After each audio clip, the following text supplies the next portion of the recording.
Hello, this is Dr. Grande.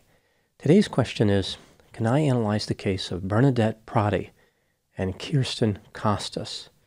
Just a reminder, I'm not diagnosing anybody in this video, only speculating about what could be happening in a situation like this. If you enjoyed this video, please like it, subscribe to my channel, and consider supporting me on Patreon. I will put the link to Patreon in the description for this video. First, I'll look at the background of this case, move to the timeline of the crime, then offer my analysis. Bernadette Protti was born on September 20, 1968, and lived in Orinda, California. This is 17 miles east of San Francisco. Although this area has a lot of wealth, Bernadette's family was middle class. Her father, Raymond, was a retired engineer, and her mother, Elaine, was a homemaker. Her family was Roman Catholic, and Bernadette had 5 siblings. Bernadette was described as ordinary-looking and mildly popular in school. She viewed her social standing as being less than it was because of her middle-class status. She was embarrassed that she did not have as much money as most of her classmates at Miramonte High School. In 1984, Bernadette was rejected by the varsity cheerleading team at her high school and failed to get on the yearbook staff. Despite having these 2 setbacks, Bernadette was on the swim team, worked in the school office, and was accepted into a prestigious volunteer auxiliary called the Bobolinks. Members of this club were often referred to as Bobbies. This organization was described as a semi-sorority group whose current members would select new members. It was essentially a popularity club for female students, and only those considered as part of the in crowd were accepted. Another student at Miramonte High School was a teenager named Kirsten Costas. She had been born on July 23, 1968. Her father, Arthur, was an executive at 3M. Her mother, Barrett, was a homemaker. She lived an upscale life along with her younger brother, Peter. Kirsten was everything that Bernadette wanted to be. She was described as attractive, vibrant, highly self-confident, and extremely popular in school. Right before the summer of 1984, when Bernadette was rejected by the varsity cheerleading team, Kirsten was accepted. Everything was going Kirsten's way. Despite Bernadette's misfortune, she had several connections to Kirsten. They were on the swim team together, both of them worked in the school office, and they both had been accepted into the Bobbies. Now moving to the timeline of the crime. On June 21, 1984, Bernadette placed a telephone call to the residence of Kirsten, knowing that she was away at a cheerleader training camp. Kirsten's mother, Barrett, answered the phone. Bernadette informed her about a dinner that was being held for the Bobbies on Saturday, June 23. In reality, there was no dinner. Bernadette was lying to Kirsten's mother in an effort to lure Kirsten out. She told Kirsten's mother that Kirsten was invited to the dinner, but not to tell anyone but Kirsten. Bernadette only identified herself as a Bobby on the phone call. She never revealed her name. On June 23, 1984, the night of the non-existent dinner, Bernadette pretended that she had to babysit for a neighborhood family. She had her father drop her off at the neighbor's house, but told her father to leave the family's mustard-colored Ford Pinto in the driveway because it made her feel safe. After being dropped off, Bernadette walked back to her home and drove away in the Ford Pinto. She arrived at Kirsten's home in the evening and picked her up. Not long after this, Bernadette admitted to Kirsten that there was no dinner for the Bobbies, but rather they were going to an unsupervised party. There was some type of disagreement between Bernadette and Kirsten exited the Ford Pinto. She made her way to the home of Alex and Mary Jane Arnold. Kirsten knew this couple. She told them that she had been with a friend at a nearby church, but then the friend had become weird. The couple invited Kirsten into their house to use the phone so she could call her parents. Kirsten made the call, but her parents were not home. Alex offered to drive Kirsten home, and she accepted the offer. As they were making the drive from the home of Alex Arnold to Kirsten's home, Alex noticed that there was a Ford Pinto following his vehicle. This, of course, was Bernadette. Alex asked Kirsten what was going on, but she said that everything was okay. She never identified the driver of the Ford Pinto. When they arrived at Kirsten's home, her parents were still not there. Kirsten decided to walk to the home of one of her neighbors. As she was doing this, Bernadette approached her carrying a knife. Kirsten started backing away from Bernadette and telling her to leave, but Bernadette attacked her. She stabbed her twice in the stomach and cut her hand. After Kirsten fell to the ground, Bernadette stabbed her twice in the back before returning to the Ford Pinto and driving away. Alex Arnold witnessed the attack, but he did not realize there was a knife involved. He believed that he had just seen a fist fight. Instead of rendering aid to Kirsten, he pursued the Ford Pinto in his vehicle, but he was unable to catch Bernadette. As Bernadette and Alex drove away from the scene, Kirsten screamed and made her way to the house of a neighbor. The neighbor came to the front door and saw Kirsten staggering toward his house. She said, "Help me, I've been stabbed." At this point, Kirsten collapsed. She was taken to a nearby hospital, where she died at 11:02 p.m. Alex Arnold returned to the scene after losing the Ford Pinto and told the police what he had witnessed. He described the assailant as a chunky teenage girl wearing track pants. She had stringy blonde hair. He did not see the license plate of the Ford Pinto. The police really didn't have that much to go on as they launched their investigation. They knew the attack involved a knife, a girl with blonde hair, and a Ford Pinto.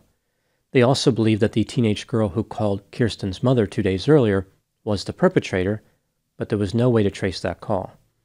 The police conducted more than 300 interviews and searched for the owners of 750 Ford Pintos registered in the area.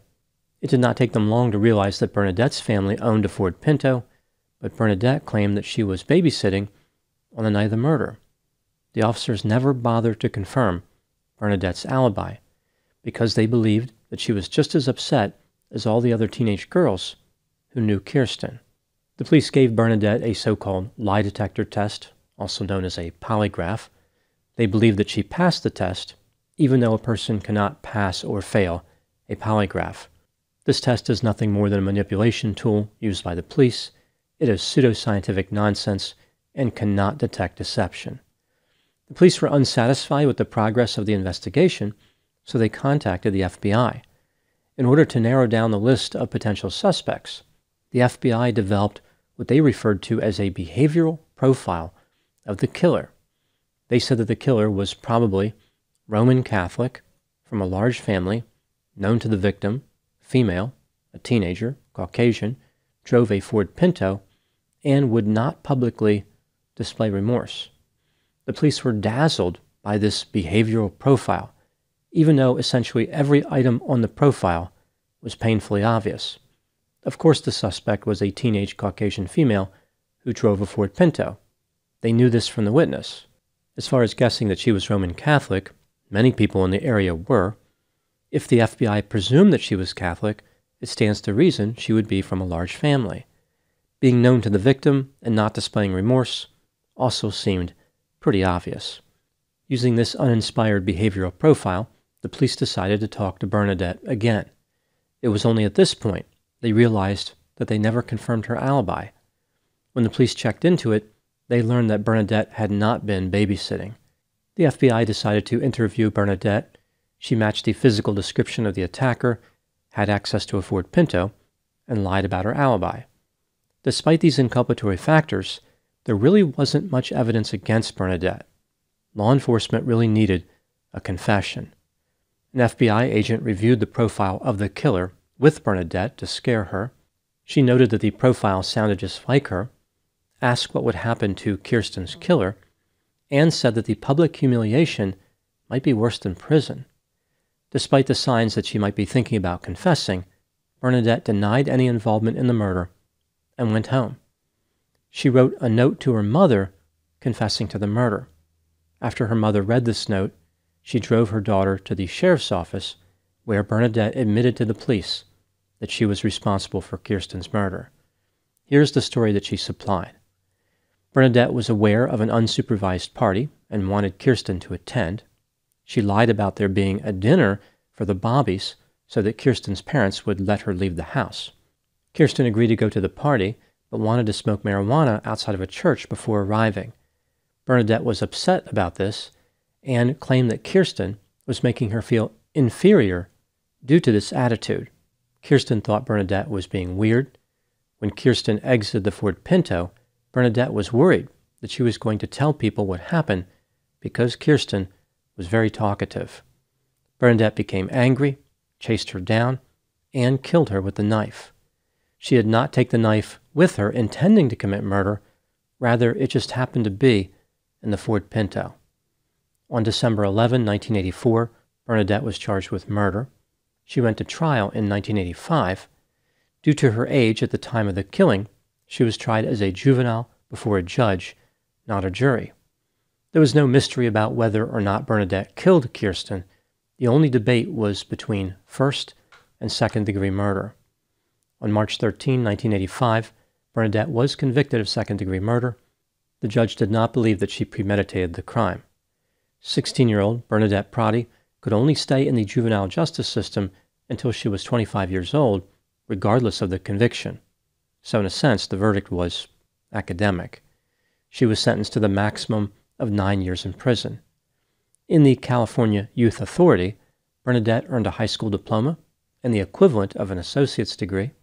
In 1992, she was released early after serving only 7 years. She changed her name and was believed to have left California.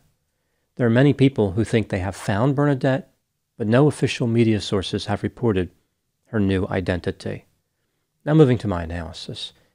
Here are my thoughts on a few areas that stood out to me in this case. Item number 1. In 1994, a made-for-TV movie based on this case was released. It is titled Death of a Cheerleader. In 2019, a remake of the original movie was released. If the goal of the movies was to make audiences feel terror, the movies were successful. The acting in both movies is almost as frightening as Homicide. Item number 2.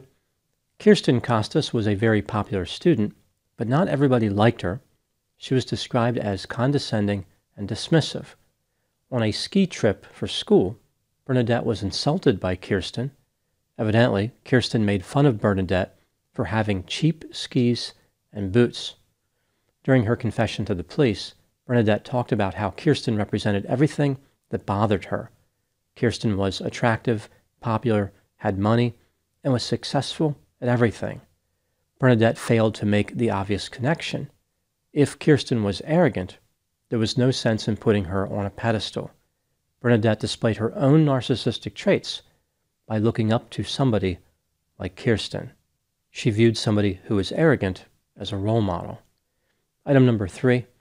Here is the content of the confession note that Bernadette wrote to her mother. Quote, "I have been trying to tell you this all day, but I love you so much, it's too hard, so I'm taking the easy way out. The FBI man thinks I did it, and he is right. I've been able to live with it for a while, but I can't ignore it. It's too much for me, and I can't be that deceiving. Please still love me. I can't live unless you love me. I've ruined my life and yours, and I don't know what to do, and I'm ashamed and scared. Please don't say how could you or why, because I don't understand this, and I don't know why," unquote. In some other writings, Bernadette indicated that she was afraid of not going to heaven when she died, and talked about how there was nothing she could do to bring Kirsten back. Bernadette was conflicted over the murder. She had remorse to some degree, but was highly focused on what was going to happen to her. Bernadette confessed because she thought it would make her feel better, not to gain justice for her victim, Kirsten. Item number 4. Even though Bernadette was released early, the decision by the parole board was not unanimous.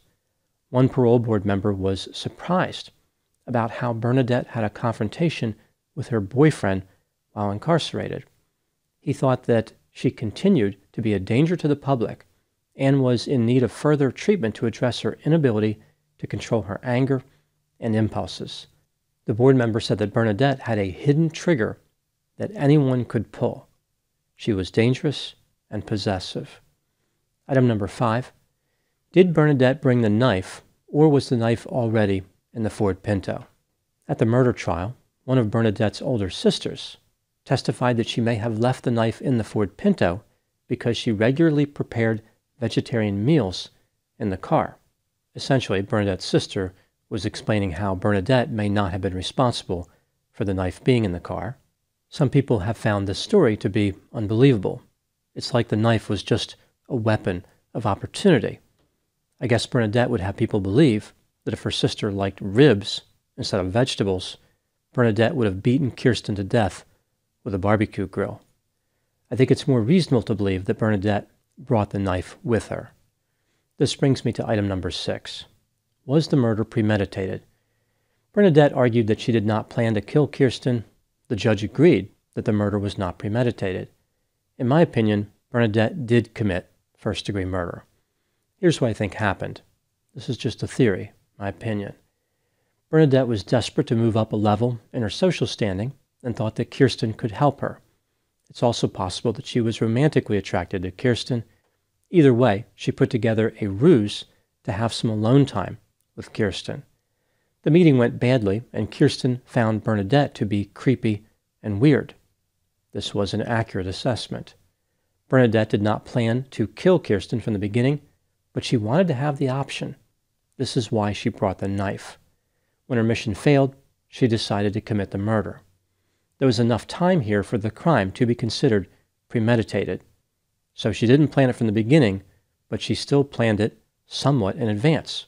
Bernadette had all that time in the Ford Pinto, following the vehicle that Kirsten was in, to think about what she was going to do. Bernadette chased the vehicle, exited the Ford Pinto carrying a knife, and attacked Kirsten. When Kirsten fell to the ground, Bernadette stabbed her twice in the back. It's clear that Bernadette wanted Kirsten to be dead. Amazingly, Bernadette was successful in escaping responsibility, but then became increasingly afraid of eternal consequences. She confessed and yet continued to escape responsibility in the form of a light sentence. Now moving to my final thoughts. Kirsten Costas died because her classmate had an anger problem and falsely believed that she was the source of that anger. It was a senseless death which exposed the dangers of turning schools into popularity contests. Perhaps focusing on academic achievement would have resulted in less stabbing behavior. Those are my thoughts in the case of Bernadette Protti and Kirsten Costas. Please put any opinions and thoughts in the comment section. They always generate an interesting dialogue. As always, I hope you found my analysis of this topic to be informative. Thanks for watching.